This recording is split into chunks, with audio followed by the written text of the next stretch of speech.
Hello दोस्तों। क्या हाल है? तो एक नैरेटिव सोशल मीडिया में काफ़ी ड्रिवेन हो रहा है आजकल की। एक हलाल बॉल और एक हराम ball.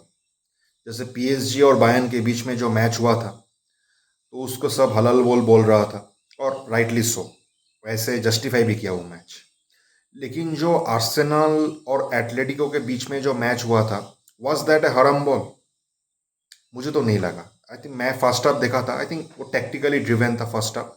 I think first half देख के मैं थोड़ा टायर्ड हो गया था, मैं सो गया था। अगले दिन मुझे जर्नी करने थे, इसीलिए मैं फर्स्ट हाफ देख के सो गया। लेकिन जितना मैंने देखा रिव्यू में, उसमें पता चला कि second half was very good football, और I was very disappointed to miss the second half. लेकिन आई थिंक अब किसी भी फुटबॉल को आप ऐसे नहीं बोल सकते हो कि ये हराम बॉल है, ये बॉल है, until and unless you are winning.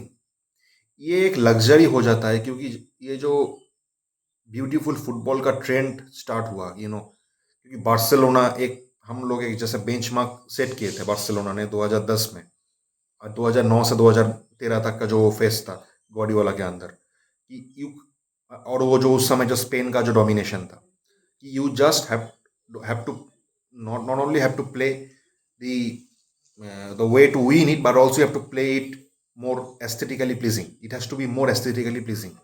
और वो भी, और वो एक ट्रेंड सेटर बन गया। फिर सिटी में जाके वाला ने किया, फिर जैसे फ्लिक का जो फुटबॉल है, डायनामिज्म। आई थिंक ये लग्जरी तब जस्टिफाई होना बनता है जब आपकी टीम लगातार ट्रॉफी जीत रही होती है।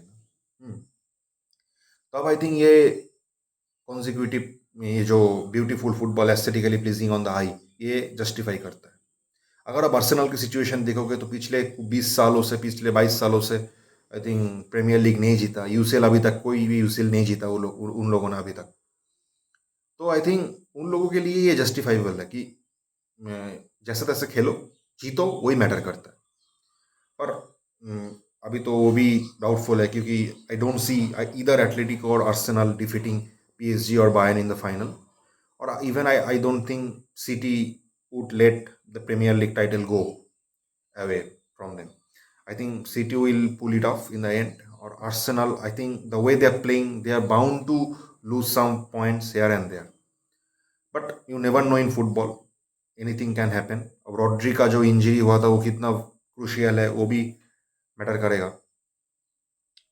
तो देखता हूँ क्या होता है। I think overall it was a very good two two different types of matches जो हमको देखने को मिला यूसीएल में। एक PSG Bayern dynamic, high risky, no attacking football, और एक side tactically driven low block, hit on the counters with a structure. दो डिफरेंट तरीके के फुटबॉल मैच थे।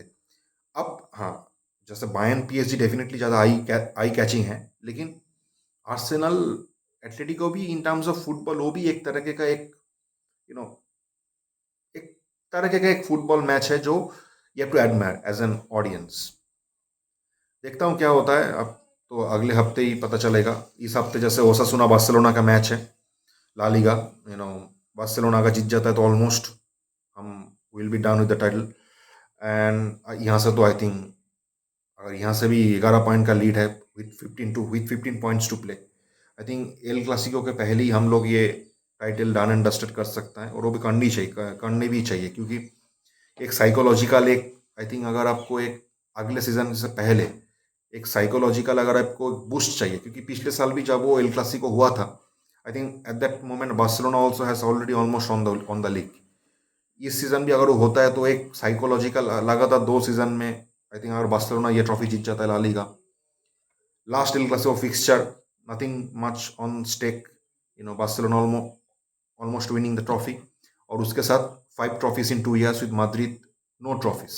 आई think that can play huge booster role to boost the confidence of Barcelona. And I don't know, Madrid. You never say never to Madrid, but I think somehow they might be feeling that they're falling behind. So yes, I think it is a very good advantage for Barcelona. They have to win it at any cost. Finish the league in next 1 or 2 fixtures जो होने वाला है, and then prepare for next season, and obviously World Cup, and then prepare for the next season. Thank you दोस्तों। You know kindly please keep on subscribing, sharing, like the videos and ज़्यादा support कीजिए ताकि मैं और ऐसे video बना पाऊँ और मोटिवेशन मिले। एंड आपका प्यार की सबसे ज़रूरत है। फॉलो कीजिए, सब्सक्राइब करते रहिए। Thank you. Have a good day.